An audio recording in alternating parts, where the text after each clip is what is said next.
La pantoufle, en politique, c'est la nouvelle tendance. Elle n'a jamais été autant à la mode. Surtout depuis l'arrivée d'Emmanuel Macron à l'Élysée. Il vient d'où ce drôle de terme « pantoufler » ? Selon le Larousse, il s'agit pour un fonctionnaire de quitter le service de l'État pour celui d'une entreprise privée. Le terme est aussi utilisé pour les hommes et les femmes politiques. À la fin du premier quinquennat, en 2022, 51 ministres avaient quitté leur ministère. Et 26 d'entre eux occupaient une fonction dans le secteur privé lucratif. Plus de la moitié de ceux qui sont partis ont donc pantouflé. Alors évidemment, c'est un chiffre qui est très important. La plupart de ces ministres repartent dans le privé en exerçant une activité qui n'était pas la leur précédemment.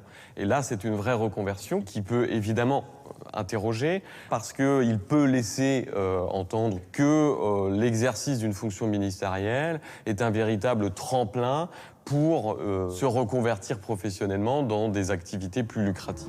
Voici notre grand jeu pour tenter de gagner une paire de pantoufles Cash Investigation. Ce soir, on joue avec Jean-Baptiste Djebbari, l'ancien ministre des Transports. Saurez-vous trouver la différence entre ces deux photos? On sait, c'est pas facile. Il est à côté du même homme, près de la même voiture. Bon, le temps est écoulé. On vous donne la réponse. À gauche, Jean-Baptiste Djebbari, ministre des Transports, visite une start-up de voitures à hydrogène car il gère la stratégie nationale hydrogène à 7 milliards d'euros. À droite, il a quitté le gouvernement et il est devenu un mois plus tard président du conseil d'administration de cette même start-up nommée Opium. Et ce, avec l'accord de la HATVP. C'est la Haute Autorité pour la transparence de la vie publique. C'est Didier Migaud qui présidait alors la Haute Autorité de 2020 à 2024. La Haute Autorité a instruit ce dossier. Cette entreprise n'a bénéficié d'aucune subvention publique particulière. Ouais. Parce que vous voyez, est-ce que ça peut donner... Mais ce monsieur venait du privé, donc il repartait dans le privé. Ça peut apparaître comme un renvoi d'ascenseur, parce que là, le ministre développe un secteur. Le gouvernement y injecte de l'argent public, et puis ensuite, il rejoint le conseil d'administration de cette société, pour lequel...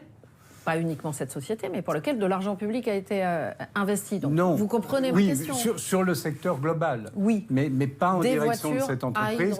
Pas en direction de cette entreprise. La Haute Autorité est soucieuse d'un équilibre. On ne peut pas empêcher les reconversions, mais il faut prendre en compte le risque pénal et le risque déontologique pour garantir la neutralité de l'État.